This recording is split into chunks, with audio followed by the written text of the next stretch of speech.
I am commenting here on souls from Tercera, so they are all incarnated. How did that soul arrive in Tercera? Oh, you don't even want to know. She was practically catapulted into the third dimension, because otherwise she wouldn't have gotten here, she would still be there in the first. But from the moment the soul takes on human clothing, there is another fight, which is human consciousness, where free will starts to be exercised with much more force. So there's no point in the soul saying, "Go, let's evolve." Because the human conscience says, "No, I don't want to, I want to stay here." And then it's over, that soul will continue on this journey forever, because there will be nothing that will make it evolve. When she disembodies, guidance work is carried out for that soul, so that she understands that she cannot remain that way. But incarnate, not much will be achieved. So that's why there is so much difference between you. There are those who are pioneers, who are inventors, who are those who seek new things, and I'm not talking about evolved souls here, no, I'm talking about souls from Tercera, from this planet. They are extremely agile, extremely wise souls. Why? Because they have been following this path from below, since its creation.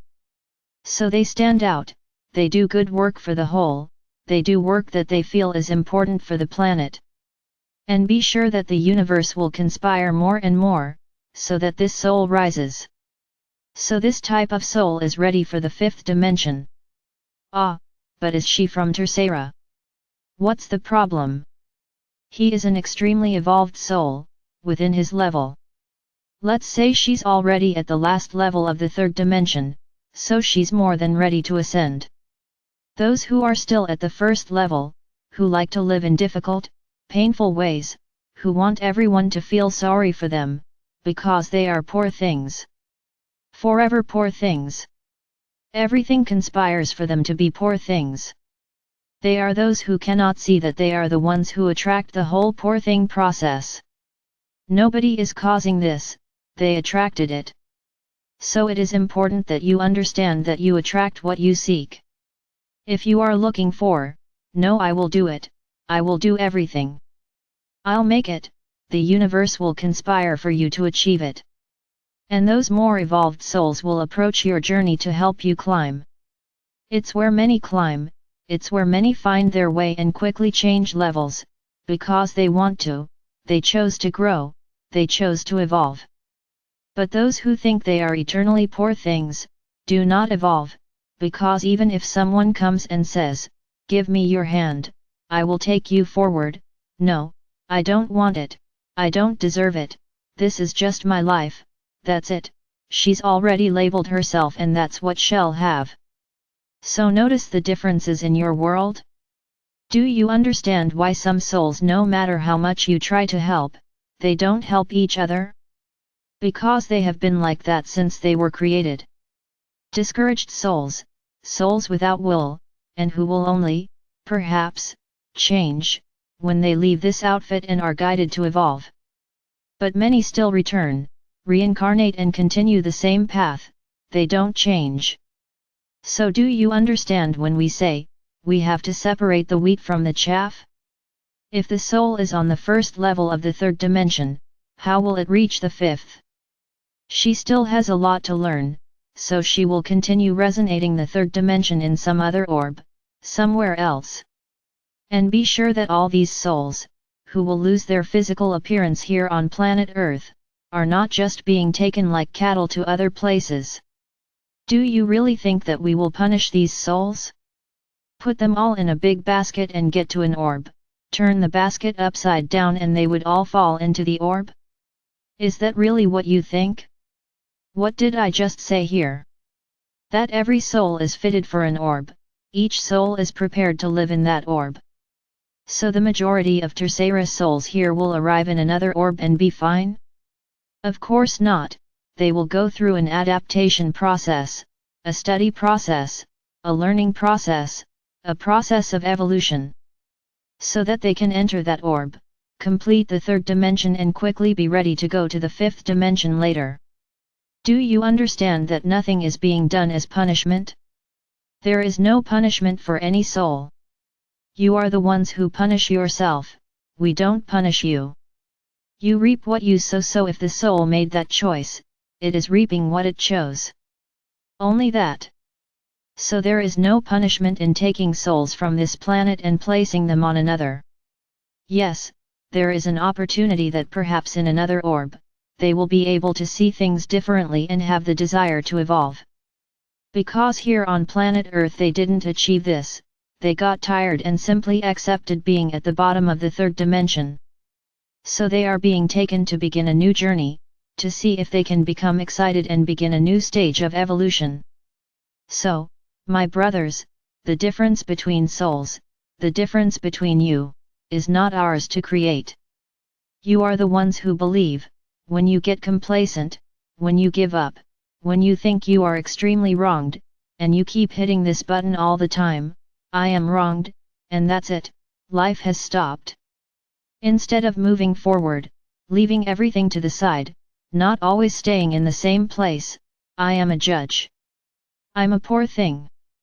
Then your life will be the life of a poor thing, of a wronged person. I would like you to understand this. I would like you to change the way you think. No one is poor. You attracted the situation that made you look like poor things. So accept it. They made a mistake. It's difficult to accept that you make a mistake, isn't it? The vast majority of you don't like to accept that you made a mistake. But you were there all the time, I don't understand why so much difficulty, you rarely get it right. You make mistakes all the time. When they say wrong things, when they say negative things, when they think negative things, when they act negatively, you make mistakes all the time. Because this is not the way, then it is an error. And what do you attract with that? More error. So how difficult is it to admit that you made a mistake? I was wrong. Ready.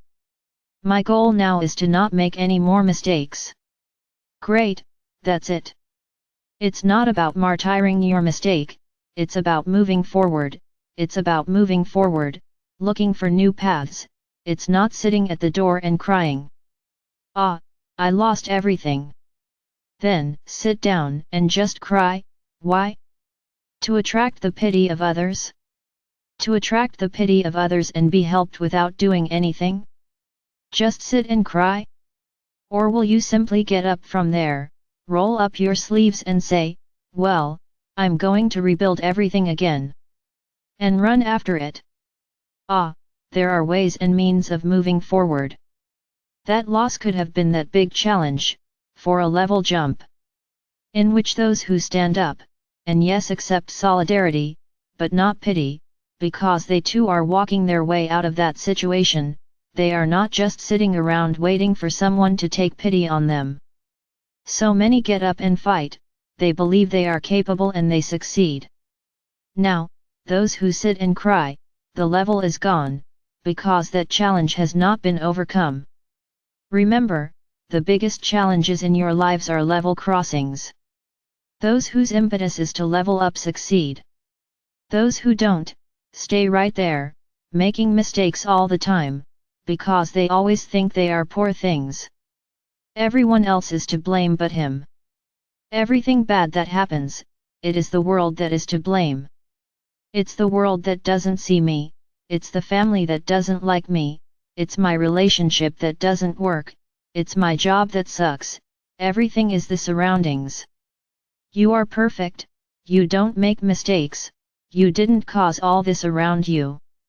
No, he didn't provoke it, everyone joined in, everyone got together, we're going to hurt him. And they all hurt you. Interesting. This way of thinking is interesting, that you are always the poor thing, you didn't attract any of that, you are a poor thing, you are always wronged, everything around you goes wrong, against you. Interesting. But you didn't attract any of that. No, it wasn't you who attracted it, it was the people who hurt you. So as long as you think like that, you will remain a poor thing forever. So when you ask me, what do I do to evolve? What do I do to get to the fifth dimension? What do you guys do? Face the challenges, stop crying and complaining, get up and fight. Act positively, act for the benefit of the whole, act for yourself, stop complaining. Accept that everything that happened to you was your choice, not anyone else's. Accept that you made a mistake. Analyze each point of your mistakes, forgive yourself, forgive those who hurt you, ask for forgiveness from those you hurt. I can tell you that you are beginning to walk the path to the fifth dimension. But it's a long road, because you chose it that way. Now you'll have to run a little, you're going to have to transmute all of this very quickly to get there. It's possible? Yes, as long as you want to get rid of all that, which is in there. But with heart, with confidence, with desire, and then you will see how you will arrive in the fifth dimension. But start yesterday, today is already late. It's not every day to say, no, I'll start tomorrow. Forget it, because tomorrow it might be too late. You don't know when the passage will be, but it could be tomorrow. So, time is very short. Take advantage of the time you still have. Tomorrow we continue. I am Archangel Michael. I'm here, ready, to help each one of you who makes the decision to stop being a poor thing and take a new direction towards the fifth dimension.